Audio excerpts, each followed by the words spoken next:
અને રામચરિત માનસમાં જે 9 પ્રકાર બતાવ્યા એ તો કોઈ પણ માણસ કરી શકે એટલા સરળ પ્રકારો છે. 9 કરી શકો તમે, એટલી સરળ ભક્તિ છે. કદાચ કોઈ 9 ન કરી શકે તો 2-5 તો જરૂર કરી શકે, અરે 1 તો ચોક્કસ કરી શકે. 9માંથી જે અનુકૂળ પડે એટલી સરળ છે, પણ કરવું જ હોય તો. બાકી જો કરવું હોય તો 9 પ્રકાર એટલો સરળ અને સીધો પ્રકાર છે. पहली भक्ति संत संग, बस इतना ही है. अपने से जो श्रेष्ठ है उसी का संग. प्रथम भक्ति, बस एनी जाजी बहु वधारे व्याख्या एनी करवानी न होय, ઈચ્છા પણ ન થાય એટલી વાત ટૂંકી છે.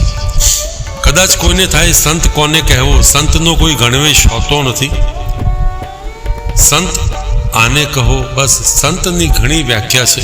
સંતના ગુણોનું તો શ્રુતિ અને શેષ પણ વર્ણન ન કરી શકે, પણ સંતની ટૂંકી વ્યાખ્યા કહેવી હોય તો એટલું જ કહી શકાય કે જેના સંગમાં શાંતિ મળે એનું નામ સંત. જે મને ને તમને પ્રસન્નતાથી ભરી દે એનું નામ સંત. જેના સંગમાં ગમે એનું નામ સંત. જેનો સંગ મારા ને તમારા વિચારોને બદલી નાખે, કોઈ જુદી જ ભૂમિકામાં ડોલાવે એનું નામ સંત. તો સંતનો સંગ એ પ્રથમ ભક્તિ. બીજી ભક્તિ ભગવત કથામાં પ્રેમ પરમાત્માની કથા જ્યાં થતી હોય.